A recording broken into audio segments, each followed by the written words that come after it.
जय श्री कृष्णा। तृतीय स्कंद 22वां अध्याय। देवहूति के साथ कर्दम प्रजापति का विवाह। मैत्रेय जी कहते हैं, विदुर जी, इस प्रकार जब कर्दम जी ने मनु जी के संपूर्ण गुणों और कर्मों की श्रेष्ठता का वर्णन किया तो उन्होंने उन निवृत्ति परायण मुनि से कुछ सकुचाकर कहा।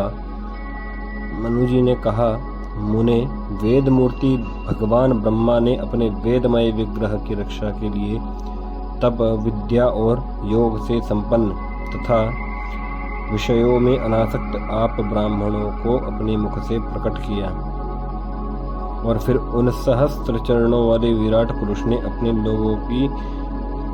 ने आप लोगों की रक्षा के लिए अपनी ही सहस्त्रों भुजाओं से हम क्षत्रियों को उत्पन्न किया है। इस प्रकार ब्राह्मण उनके हृदय और क्षत्रिय शरीर कहलाते हैं।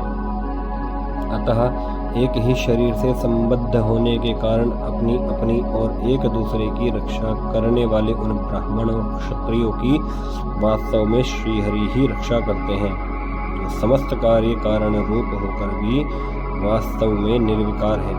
आपके दर्शन मात्र से ही मेरे सारे संदेह दूर हो गए, क्योंकि आपने मेरी प्रशंसा से स्वयं ही प्रजा पालन की इच्छा वाले राजा के धर्मों का बड़े प्रेम से निरूपण किया है। आपका दर्शन अजितेंद्रिय पुरुषों को बहुत दुर्लभ है। मेरा बड़ा भाग्य है जो मुझे आपका दर्शन हुआ और मैं आपके चरणों की मंगलमयी रज अपने सिर पर चढ़ा सका। मेरे भाग्योदय से ही आपने मुझे राजधर्मों की शिक्षा देकर मुझ पर महान अनुग्रह किया है और मैंने भी शुभ प्रारब्ध का उदय होने से ही आपकी पवित्र वाणी कान खोलकर सुनी है। मुझे इस कन्या के स्नेहवश मेरा चित्त बहुत चिंताग्रस्त हो रहा है, अतः मुझे दीन की यह प्रार्थना आप कृपा पूर्वक सुने। यह मेरी कन्या जो प्रिय व्रत और उत्तानपाद की बहन है, अवस्था, शील और गुण आदि में अपने योग्य पति को पाने की इच्छा रखती है। जब से इसने नारद जी के मुख से आपके शील, विद्या, रूप, आयु और गुणों का वर्णन सुना है, तभी से यह आपको अपना पति बनाने का निश्चय कर चुकी है। द्विजवर, मैं बड़ी श्रद्धा से आपको यह कन्या समर्पित करता हूँ। आप इसे स्वीकार कीजिए। यह गृहस्थोचित कार्यों के लिए सब प्रकार आपके योग्य है। जो भोग स्वतः प्राप्त हो जाए उसकी अवहेलना करना विरक्त पुरुषों को भी उचित नहीं है। फिर विषयासक्त की तो बात ही क्या है। जो पुरुष स्वयं प्राप्त हुए भोग का निरादर कर फिर किसी कृपण के आगे हाथ पसारता है, उसका बहुत फैला हुआ यश भी नष्ट हो जाता है और दूसरों के तिरस्कार से मान भंग भी होता है। विद्वान, मैंने सुना है आप विवाह करने के लिए उद्यत हैं। आपका ब्रह्मचर्य एक सीमा तक है। आप नैष्ठिक ब्रह्मचारी तो है नहीं, इसलिए अब आप इस कन्या को स्वीकार कीजिए। मैं इसे आपको समर्पित करता हूँ। श्री कर्दम मुनि ने कहा है, ठीक है, मैं विवाह करना चाहता हूँ और आपकी कन्या का अभी किसी के साथ वाग्दान नहीं हुआ है, इसलिए हम दोनों का सर्वश्रेष्ठ ब्रह्म विधि से विवाह होना ही उचित होगा। राजन, वेदोक्त विवाह विधि में प्रसिद्ध जो गर्भणामिते इत्यादि मंत्रों में बताया हुआ काम संतानोत्पादन रूप मनोरथ है, वह आपकी इस कन्या के साथ हमारा संबंध होने से सफल होगा। भला जो अपनी अंग कांति से आभूषण आदि की शोभा को भी तिरस्कृत कर रही है, आपकी उस कन्या का कौन आदर न करेगा। एक बार यह अपने महल की छत पर गेंद खेल रही थी। गेंद के पीछे इधर उधर दौड़ने के कारण इसके नेत्र चंचल हो रहे थे तथा पैरों के पायजेब मधुर झनकार करते जाते थे। उस समय इसे देखकर विश्वावसु गंधर्व मोहवश अचेत होकर अपने विमान से गिर पड़ा था। वही इस समय यहाँ आकर स्वयं प्रार्थना कर रही है। ऐसी अवस्था में कौन समझदार पुरुष इसे स्वीकार न करेगा। यह तो साक्षात आप महाराज श्री स्वयंभुव मनु की दुलारी कन्या और उत्तानपाद की प्यारी बहन है तथा यह रमणियों में रत्न के समान है। जिन लोगों ने कभी श्री लक्ष्मी जी के चरणों की उपासना नहीं की है उन्हें तो इसका दर्शन भी नहीं हो सकता। अतः मैं आपकी इस साध्वी कन्या को अवश्य स्वीकार करूंगा, किंतु एक शर्त के साथ। जब तक इसके संतान न हो जाएगी तब तक मैं गृहस्थ धर्मानुसार इसके साथ रहूंगा। उसके बाद भगवान के बताए हुए संन्यास प्रधान हिंसा रहित शमदमादि धर्मों को ही अधिक महत्व दूंगा, जिनसे इस विचित्र जगत की उत्पत्ति हुई है, जिनमें यह लीन हो जाता है और जिनके आश्रय से यह स्थित है।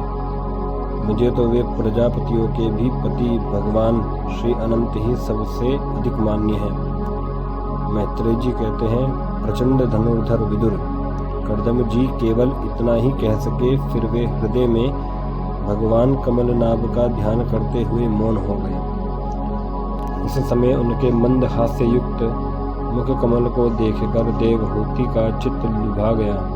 मनु जी ने देखा कि इस संबंध में महारानी शतरूपा और राजकुमारी की स्पष्ट अनुमति है, अतः उन्होंने अनेक गुणों से संपन्न कर्दम जी को इन्हीं के समान गुणवती कन्या का प्रसन्नतापूर्वक दान कर दिया। महारानी शतरूपा ने भी बेटी और दामाद को बड़े प्रेम पूर्वक बहुत से बहुमूल्य वस्त्र, आभूषण और गृहस्थोचित पात्रादि दहेज में दिए।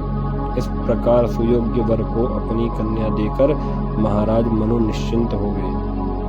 चलती बार उसका वियोग न सह सकने के कारण उन्होंने उत्कंठावश विह्वलचित होकर अब से अपनी छाती से चिपटा लिया और बेटी बेटी कहकर रोने लगे। उनकी आंखों से आंसुओं की झड़ी लग गई और उनसे उन्होंने देवहूति के सिर के सारे बाल भिगो दिए। फिर वे मुनि कर्दम से पूछकर उनकी आज्ञा ले रानी के सहित रथ पर सवार हुए और अपने सेवकों सहित ऋषिकुल सेवित सरस्वती नदी के दोनों तीरों पर मुनियों के आश्रमों की शोभा देखते हुए अपनी राजधानी में चले आए। जब ब्रह्माव्रत की प्रजा को यह समाचार मिला कि उसके स्वामी आ रहे हैं, तब वह अत्यंत आनंदित होकर स्तुति गीत एवं बाजे गाजे के साथ अगवानी करने के लिए ब्रह्मावर्त की राजधानी से बाहर आई। सब प्रकार की संपदाओं से युक्त वर्षमती नगरी मनु जी की राजधानी थी, जहाँ पृथ्वी को रसातल से ले आने के पश्चात शरीर कपाते समय श्री वराह भगवान के रोम झड़कर गिर गए थे। वे रोम ही निरंतर हरे भरे रहने वाले कुछ और कास हुए, जिनके द्वारा मुनियों ने यज्ञ में विघ्न डालने वाले दैत्यों का तिरस्कार कर भगवान यज्ञ पुरुष की यज्ञों द्वारा आराधना की। महाराज मनु ने भी श्री वराह भगवान से भूमि रूप निवास स्थान प्राप्त होने पर इसी स्थान में कुश और कास की बरही अर्थात चटाई बिछाकर श्री यज्ञ भगवान की पूजा की थी। जिस बृहस्पतिपुरी में मनुजी निवास करते थे, उसमें पहुंचकर उन्होंने अपने त्रितापनाशक भवन में प्रवेश किया। वहां अपनी भार्या और संतति के सहित वे धर्म, अर्थ और मोक्ष के अनुकूल भोगों को भोगने लगे। प्रातः काल होने पर गंधर्वगण अपनी स्त्रियों के सहित उनका गुणगान करते थे, किंतु मनु जी उसमें आसक्त न होकर प्रेम पूर्ण हृदय से श्री हरि की कथाएं ही सुना करते थे। वे इच्छा अनुसार भोगों का निर्माण करने में कुशल थे, किंतु मननशील और भगवत परायण होने के कारण भोग उन्हें किंचित भी विचलित नहीं कर पाते थे। भगवान विष्णु की कथाओं का श्रवण, ध्यान, रचना और निरूपण करते रहने के कारण उनके मनवंतर को व्यतीत करने वाले क्षण कभी व्यर्थ नहीं जाते थे। इस प्रकार अपनी जागृत आदि तीनों अवस्थाओं अथवा तीनों गुणों को अभिभूत करके उन्होंने भगवान वासुदेव के कथा प्रसंग में अपने मनवंतर के 71 चतुर्युग पूरे कर दिए। व्यास नंदन विदुर जी, जो पुरुष श्री हरि के आश्रित रहता है उसे शारीरिक, मानसिक, दैविक, मानुषिक अथवा भौतिक दुख किस प्रकार कष्ट पहुंचा सकते हैं। मनुजी निरंतर समस्त प्राणियों के हित में लगे रहते थे। मुनियों के पूछने पर उन्होंने मनुष्यों के तथा समस्त वर्ण और आश्रमों के अनेक प्रकार के मंगलमय धर्मों का भी वर्णन किया, जो मनु संहिता के रूप में अब भी उपलब्ध है। जगत के सर्वप्रथम सम्राट महाराज मनु वास्तव में कीर्तन के योग्य थे। यह मैंने उनके अद्भुत चरित्र का वर्णन किया। अब उनकी कन्या देवहूति का प्रभाव सुनो। तृतीय स्कंद 22वां अध्याय समाप्त। जय जय श्री राधेश्याम।